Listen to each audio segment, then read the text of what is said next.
ഉരുൾപൊട്ടിയ ആ ഭൂമി വനപ്രദേശമായി മാറാതിരിക്കാൻ collective farming പോലുള്ള ഉൽപ്പാദനപരമായ ലക്ഷ്യങ്ങൾക്കായി ഉപയോഗിക്കാനുള്ള സാധ്യതകൾ പിന്നീട് പരിഗണിക്കും.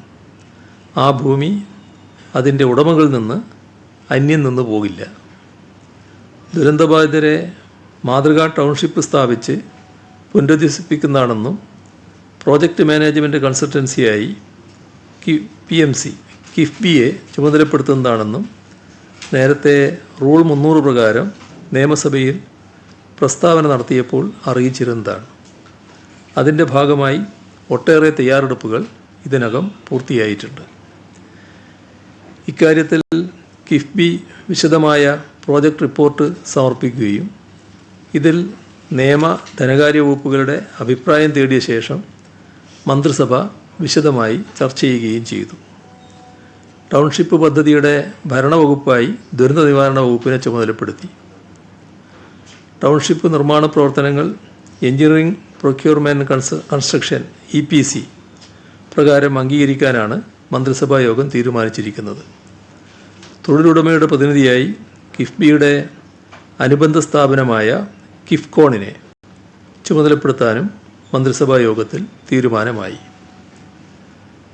ധനനിയമവകുപ്പുകളുടെ അഭിപ്രായപ്രകാരം ഊരാളുങ്കൽ ലേബർ കോൺട്രാക്ട് സൊസൈറ്റിയെ നിർമ്മാണ പ്രവർത്തനങ്ങൾക്കുള്ള കരാറുകാരായി നാമനിർദ്ദേശം ചെയ്യാൻ തീരുമാനിച്ചു. ഭരണാനുമതി നൽകുന്നതിന് മുൻപ് DSR 2018 പ്രകാരമുള്ള എസ്റ്റിമേറ്റ് തയ്യാറാക്കുന്നതടക്കമുള്ള കാര്യങ്ങൾ പരിശോധിക്കുന്നതാണ്. ഈ വ്യവസ്ഥകളുടെ അടിസ്ഥാനത്തിലാണ് പദ്ധതിക്ക് തത്വത്തിലുള്ള അംഗീകാരം നൽകിയത്. ത്രിതല സംവിധാനമാണ് പുനരധിവാസ പദ്ധതി നടപ്പിലാക്കാൻ ഉണ്ടാവുക. മുഖ്യമന്ത്രി അധ്യക്ഷനായ വയനാട് പുനർനിർമ്മാണ സമിതിക്കായിരിക്കും പദ്ധതിയുടെ നേതൃത്വം. ചീഫ് സെക്രട്ടറിയുടെ നേതൃത്വത്തിലുള്ള ഏകോപന സമിതിയും കലക്ടറുടെ നേതൃത്വത്തിലുള്ള പ്രോജക്റ്റ് ഇംപ്ലിമെൻറ്റേഷൻ യൂണിറ്റുമാണ് ഇതിൻ്റെ ഭാഗമായി പ്രവർത്തിക്കുക. മുഖ്യമന്ത്രിയുടെ നേതൃത്വത്തിൽ പ്രതിപക്ഷ നേതാവും പ്രധാന സ്പോൺസർമാരും ഉൾപ്പെടുന്ന മറ്റ് മന്ത്രിമാരും കൂടി ഉൾപ്പെടുന്ന ഉപദേശക സമിതി രൂപീകരിക്കുകയും ചെയ്യും. പദ്ധതി നടത്തിപ്പിലെ സുതാര്യതയും ഗുണമേന്മയും ചീഫ് സെക്രട്ടറിയുടെ അധ്യക്ഷതയിലുള്ള സമിതി ഉറപ്പുവരുത്തും. സർക്കാർ PMC പ്രതിനിധികളും മൂന്നാം കക്ഷി എന്ന നിലയിൽ ഒരു സ്വതന്ത്ര എഞ്ചിനീയർ, സ്വതന്ത്ര ഓഡിറ്റർ എന്നിവരും അടങ്ങിയ ഗുണനിലവാരം ഉറപ്പാക്കാൻ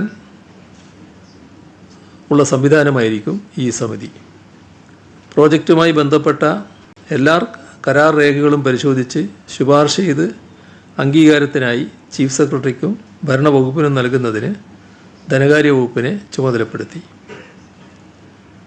23/8/2019 ഉത്തരവ് പ്രകാരം സ്ഥിരമായ പുനരധിവാസത്തിനുള്ള നിലവിലെ നിരക്ക് ഒരു കുടുംബത്തിന് 10 ലക്ഷം രൂപയാണ്. വയനാട് ഉരുൾപൊട്ടൽ ബാധിതരുടെ കാര്യത്തിൽ ടൗൺഷിപ്പിന് പുറത്ത് താമസിക്കാൻ ആഗ്രഹിക്കുന്നവർക്ക് 15 ലക്ഷം രൂപ നൽകും ഒരു കുടുംബത്തിന്. ഇതേ തുക തന്നെ വിലങ്ങാട്ടെ പുനരധിവസിപ്പിക്കേണ്ട ദുരന്തബാധിതർക്കും അനുവദിക്കും.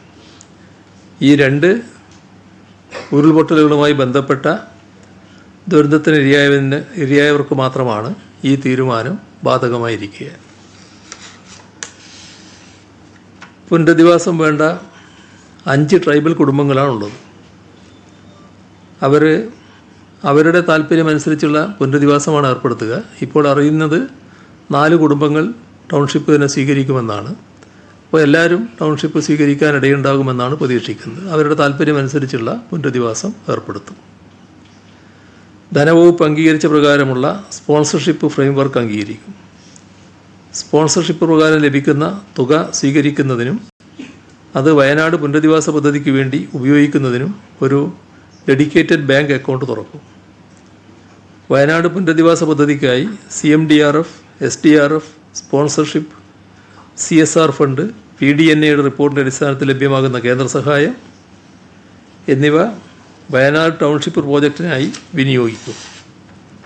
ഗുണഭോക്താക്കളെ തിരഞ്ഞെടുക്കുന്നത് 2 ഘട്ടമായിട്ടാണെങ്കിലും പുനരധിവാസം ഒരുമിച്ച് നടപ്പിലാക്കും.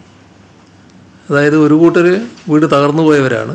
ആ വീട് തകർന്നു പോയവർ ദുരന്തത്തിനിരയായി വീട് തകർന്നു പോയി, അവരെയാണ് പുനരധിവസിപ്പിക്കുന്നതിന് ആദ്യ മുൻഗണന എന്ന് പറഞ്ഞിട്ടുണ്ട്.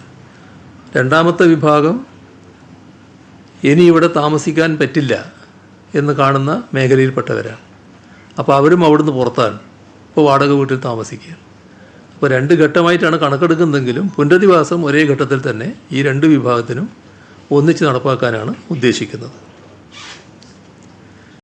പുനരധിവാസവുമായി ബന്ധപ്പെട്ട് വീടുകൾ വാഗ്ദാനം ചെയ്ത സ്പോൺസർമാരുടെ യോഗം ഇന്ന് ചേരുകയുണ്ടായി.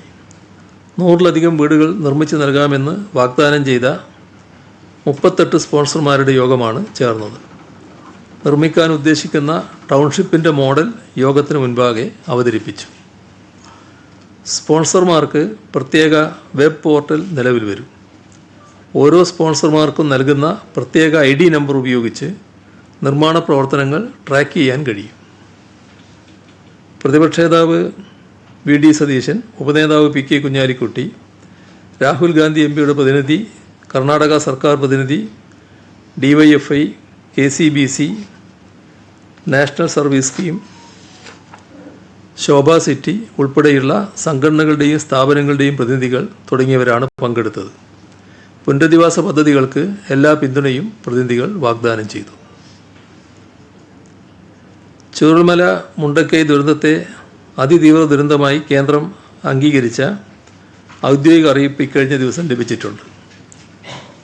നേരത്തെ പറഞ്ഞ കൂട്ടത്തിൽ ഈ പുനരധിവാസ പ്രവർത്തനങ്ങൾ നടത്തുമ്പോൾ അത് മേൽനോട്ടം വഹിക്കുന്നതിനായി ഒരു സ്പെഷ്യൽ ഓഫീസറെ ചുമതലപ്പെടുത്തുകയും ചെയ്യും. ചൂരൽമല മുണ്ടക്കൈ ദുരന്തത്തെ അതിതീവ്ര ദുരന്തമായി കേന്ദ്രം അംഗീകരിച്ച ഔദ്യോഗിക അറിയിപ്പ് ഇക്കഴിഞ്ഞ ദിവസം ലഭിച്ചിട്ടുണ്ട്.